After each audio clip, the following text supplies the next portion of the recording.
Lindsay Lohan. In the early 2000s, Lindsay Lohan wasn't just a star.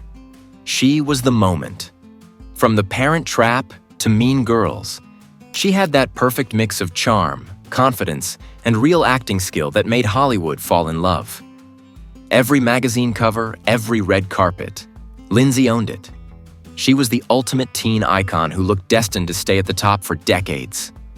But somewhere along the line, fame stopped being fun. After Mean Girls, the pressure to grow up too fast hit hard. Hollywood doesn't let young stars breathe. It throws them into adult fame before they even figure out who they are. Lindsay's nights out became more famous than her movies. Rumors of drinking and partying turned into arrests, DUIs, and mugshots splashed across tabloids. Then came the endless rehab visits, missed film shoots, and lawsuits that made her career spiral even further. The media, once obsessed with her rise, became obsessed with her fall. She was no longer the girl who made us laugh in Freaky Friday. She became a cautionary headline. But even with all that chaos, there's always been a spark left. Lindsay's tried multiple comebacks, from indie films to her Netflix Christmas movie Falling for Christmas. And while she might never return to her early 2000s glory, she represents something bigger. The harsh reality of growing up under the spotlight. Her downfall wasn't just about bad choices. It was about a system that chews up young stars and forgets they're human. Lindsay's story reminds us that behind every headline is a real person trying to hold it together. Charlie Sheen. If there was ever a TV star who lived life on the edge and then jumped right off it, it was Charlie Sheen. For years, he was one of the highest-paid actors on television, earning nearly $2 million per episode for 2.5 Men. He was charming, hilarious, and had that old-school Hollywood confidence that audiences loved. Charlie Sheen was the show. But at the height of his fame, everything started to unravel in public. His off-screen antics became bigger than his on-screen success. The world watched as Charlie went from beloved movie star and sitcom king to tabloid headline overnight. His interviews turned bizarre, filled with phrases like winning and tiger blood, as he mocked rehab and claimed he was untouchable. It was entertaining to watch, until it wasn't. Behind the chaos were years of addiction struggles, erratic behavior, and deep personal battles. CBS eventually fired him from 2.5 Men, one of the biggest shows in the world at the time. It wasn't just a career-ending moment. It was a cultural one. Watching Charlie fall apart felt like watching a live broadcast of self-destruction. What made his downfall so shocking was that we'd seen him succeed after past controversies. He'd been through scandals before and always bounced back. But this time, the spiral was too public, too fast, and too raw to recover from easily. In later years, Charlie revealed his HIV diagnosis and spoke openly about trying to rebuild his life. It's been a quieter chapter since, but his story stands as one of Hollywood's loudest reminders that fame, when mixed with ego and excess, can implode faster than anyone expects. Charlie Sheen went from winning to warning, all in front of the cameras. Macaulay Culkin. Few child stars in history ever reached the level of fame Macaulay Culkin did. By the time he was 10, he wasn't just a movie star. He was a global icon. Home Alone wasn't a hit. It was a cultural earthquake. His face was everywhere. Lunchboxes, posters, interviews. But what people didn't see was that behind all the laughs and screams of Kevin McAllister, a child was being pulled apart by adults who saw him as a product. Culkin didn't fall because of scandal or addiction. His story is more complex. It's about control, exhaustion, and growing up without privacy. At the peak of his fame, his father, Kit Culkin, managed his career. Reports later surfaced describing him as controlling and abusive, constantly pushing Macaulay into projects, not out of passion, but for profit. By his teenage years, Macaulay was burnt out. He'd starred in over 10 films in just 5 years. Imagine that. Barely a teenager, yet expected to act like a seasoned Hollywood veteran. When his parents split, the fight for his fortune made headlines. At just 14, Culkin had to legally emancipate himself from his parents to protect his earnings and mental health. That's not rebellion. That's survival. After that, he walked away from acting altogether. Hollywood labeled it as a meltdown, but it wasn't. It was a child choosing peace over pressure. Years later, when Culkin resurfaced in interviews and indie projects, it became clear that his so-called downfall wasn't failure. It was self-preservation. He'd seen the dark machinery of fame up close and decided it wasn't worth his soul. In many ways, Macaulay Culkin didn't lose Hollywood. He escaped it. Matthew Perry. For many fans, Matthew Perry wasn't just another TV actor. He was Chandler Bing, the quick-witted, sarcastic heart of Friends. His comedic timing defined an era of television, and for a decade, he made millions laugh every Thursday night. But behind those jokes and smiles, Matthew was quietly fighting one of the hardest battles in Hollywood: addiction. At the height of Friends, Matthew was living the dream. Fame, money, critical acclaim. Yet that dream was masking a nightmare. After a jet ski accident in 1997, he was prescribed painkillers. It started as a way to manage physical pain, but quickly became something else: a dependency he couldn't escape. Over the years, his addiction to alcohol and prescription drugs grew stronger, and the pressure to perform only made it worse. The tragedy wasn't just that he was using, it was that he had to keep pretending everything was fine. Millions were watching him weekly, unaware that between takes, he was battling withdrawal, checking in and out of rehab, and barely remembering entire seasons of Friends. The world saw the funny guy. Behind the scenes was a man losing control of his own body and mind. Hollywood rarely gives space for vulnerability, especially for men. And Matthew, by his own admission, felt trapped by his public image.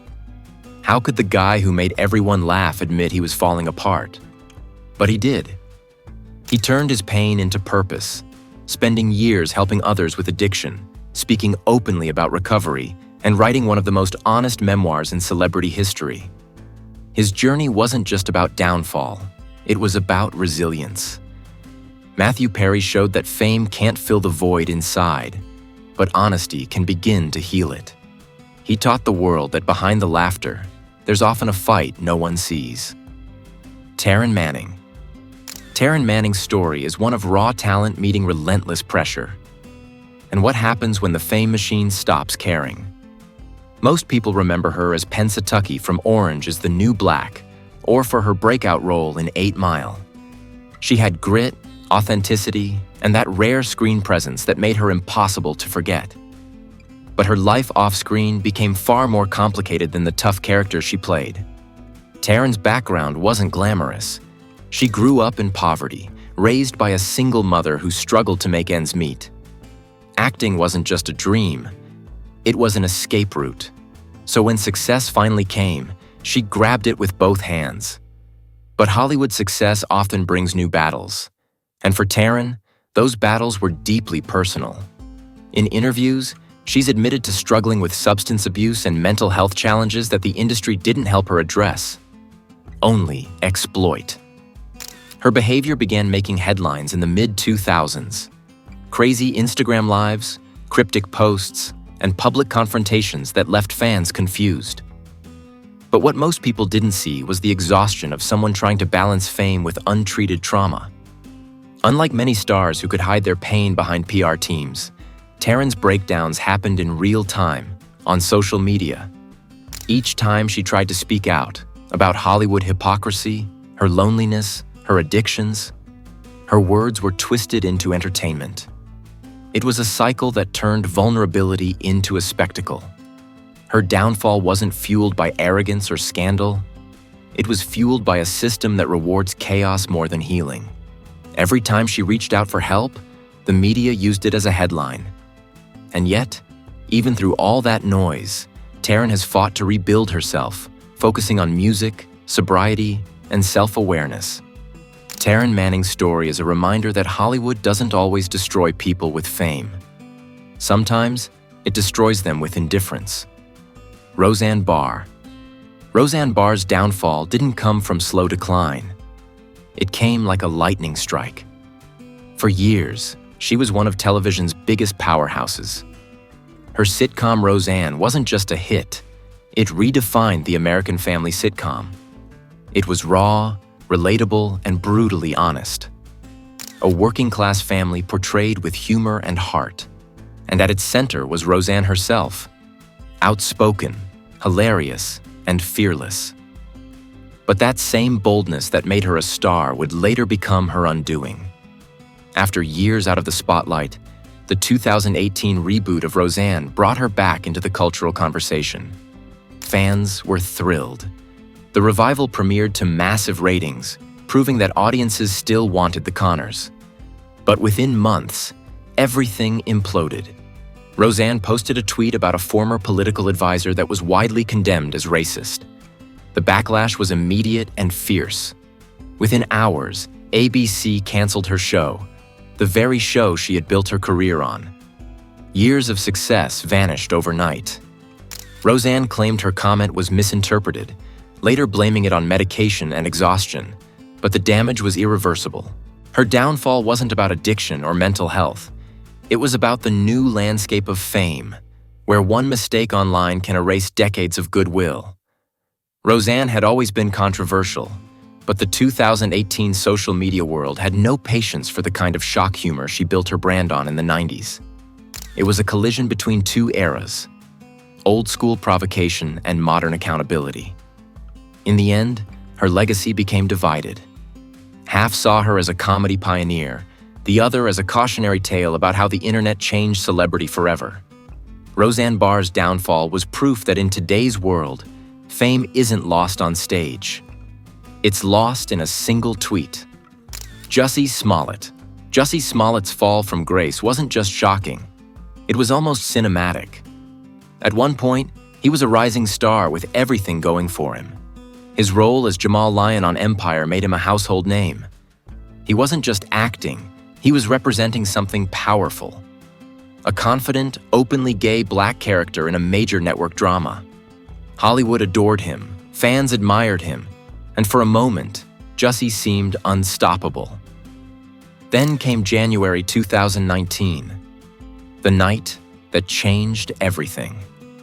News broke that Jussie had been the victim of a hate crime in Chicago. The story was horrifying. He claimed he'd been attacked by two men shouting racist and homophobic slurs, who tied a rope around his neck. The nation rallied behind him. Celebrities, politicians, and the media spoke out in support. It seemed like a moment of solidarity in a divided time. But weeks later, cracks began to appear. Police investigations revealed inconsistencies, and eventually, authorities accused Jussie himself of staging the entire attack. The shock was seismic. Fans who had once cheered for him felt betrayed. The industry, which had celebrated him as a voice for equality, suddenly turned its back. Jussie denied the allegations to the end, but the court of public opinion had already made its decision. He was convicted of filing a false police report and sentenced to jail time. The scandal didn't just end his career, it redefined it. The reason for his downfall wasn't addiction, typecasting, or burnout. It was credibility.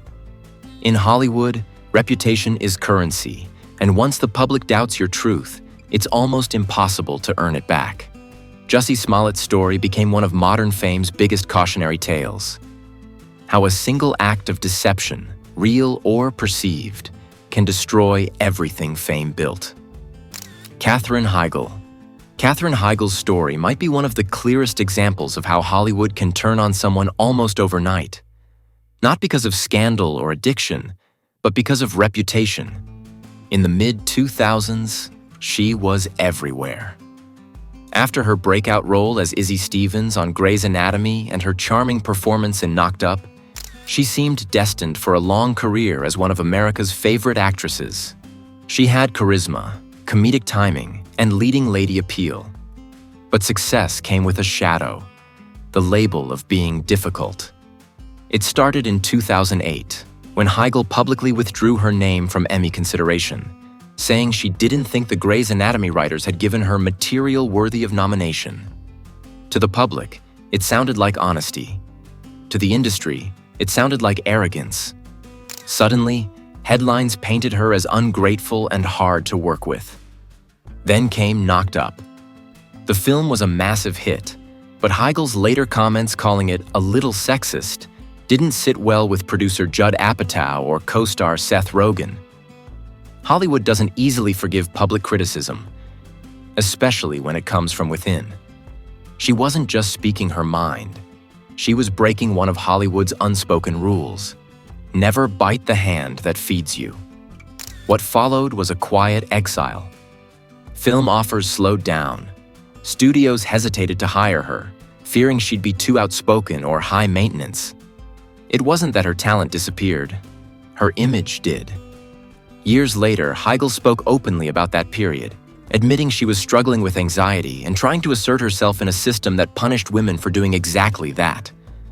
Her downfall wasn't about one mistake. It was about perception. She became a symbol of how quickly Hollywood turns confidence into controversy. Katherine Heigl didn't fall because she failed. She fell because she spoke too loudly in an industry that only wants women to whisper.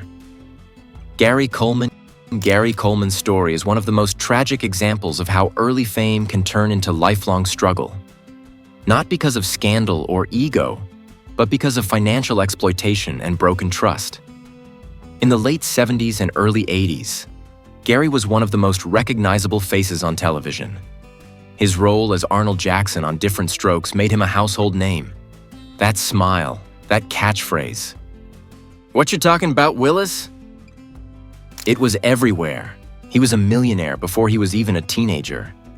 But behind the laughter and fame, Gary's life was controlled almost entirely by adults who didn't always have his best interests at heart. His parents and business advisors managed his career and money, but by the time Different Strokes ended, Gary discovered that much of his fortune was gone. The child who once made millions was now broke. At 18, he sued his parents and former manager for misappropriation of funds, and won. But the victory came too late. The damage had already been done. The cruel irony is that while Gary was playing a happy, wisecracking kid on screen, off-screen he was dealing with medical problems, loneliness, and financial instability. His kidney disease stunted his growth, leaving him 4 feet 8 inches tall and made him an easy target for typecasting. Hollywood couldn't see him as anything but the child star he used to be. The roles dried up. The money ran out. By the 2000s, Gary was appearing on reality shows and doing small guest roles just to stay afloat. Each new public appearance felt more like exploitation than opportunity. He battled depression, financial hardship, and resentment toward an industry that abandoned him once he'd outgrown his iconic role.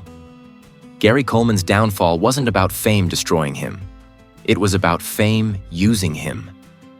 His story became a painful reminder that child stars often pay the highest price for everyone else's profit. Shannon Doherty. Shannon Doherty's rise to fame was meteoric. In the 90s, she was the ultimate teen rebel on television, starring in Beverly Hills, 90210, and later Charmed. She had attitude, charisma, and a screen presence that made audiences either love her or love to hate her. But what made her memorable on screen would also become the reason Hollywood struggled to embrace her off-screen. Shannon's downfall wasn't about addiction or crime. It was about clashes with the industry itself. From the very beginning, she was known for being fiercely outspoken. Directors, producers, and co-stars described her as passionate, but Hollywood often misread that as being difficult. On Beverly Hills, 90210, repeated conflicts with castmates and producers, combined with her unwillingness to conform to studio pressures, led to her being written off the show after just 4 seasons. The same pattern followed in later projects. Her assertiveness and refusal to be typecast made her a target in an industry that rewards compliance over creativity. When she left Charmed in the 3rd season, it was clear that her public persona, bold, fiery, unapologetic, clashed with Hollywood's desire to control female stars. Shannon was outspoken about wanting to take on different roles, to evolve, and to be treated as more than just a pretty teen actress, and the industry didn't respond kindly.